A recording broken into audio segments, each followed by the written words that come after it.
Mr. President, we exercise our right of reply to one more attempt by the leader of Pakistan to tarnish the image of this august forum by bringing in matters internal to my country and going so far as to spew falsehoods on the world stage. While such statements deserve our collective contempt and sympathy for the mindset of the person who utters falsehood repeatedly, I am taking the floor to set the record straight.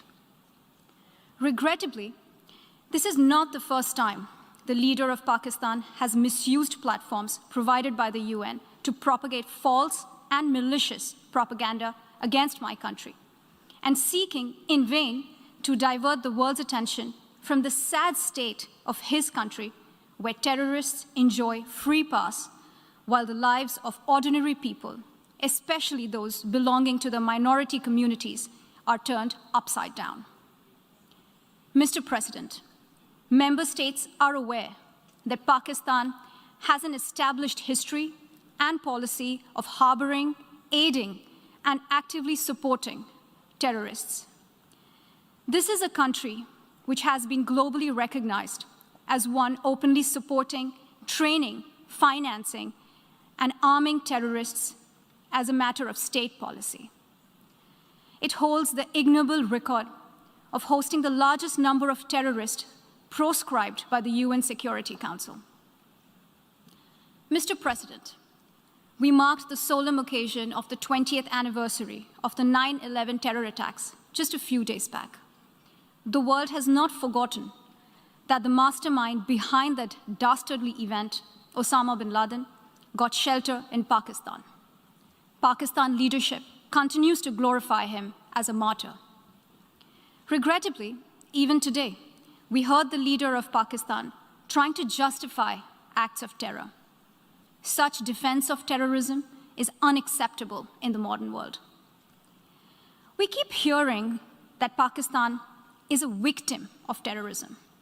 This is the country which is an arsonist disguising itself as a firefighter.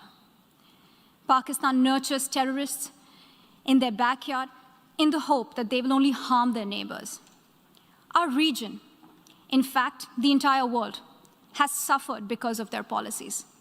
On the other hand, they are trying to cover up sectarian violence in their country as acts of terror.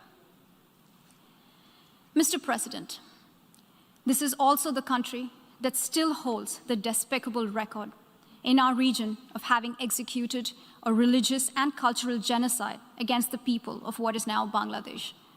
As we mark the 50th anniversary this year of that horrid event in history, there is not even an acknowledgement, much less accountability.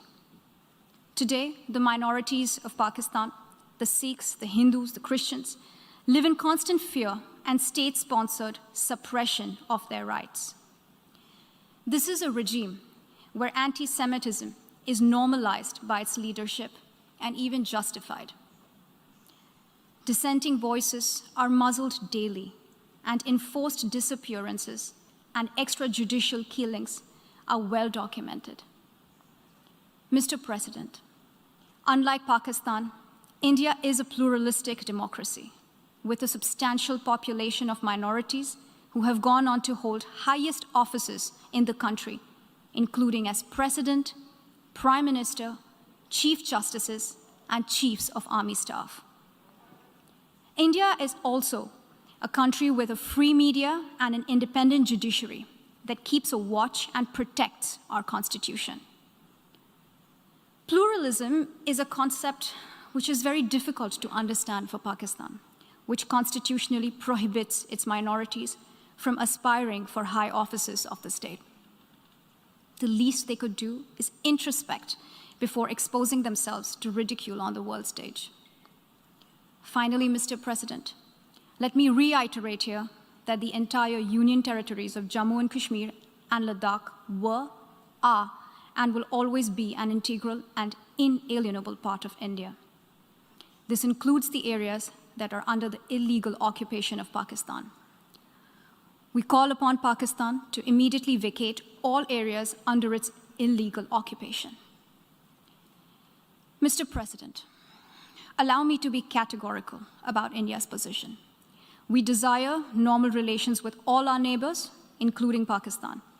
However, it is for Pakistan to work sincerely towards creating a conducive atmosphere, including by taking credible, verifiable, and irreversible actions to not allow any territory under its control to be used for cross-border terrorism against India in any manner. I thank you, Mr. President.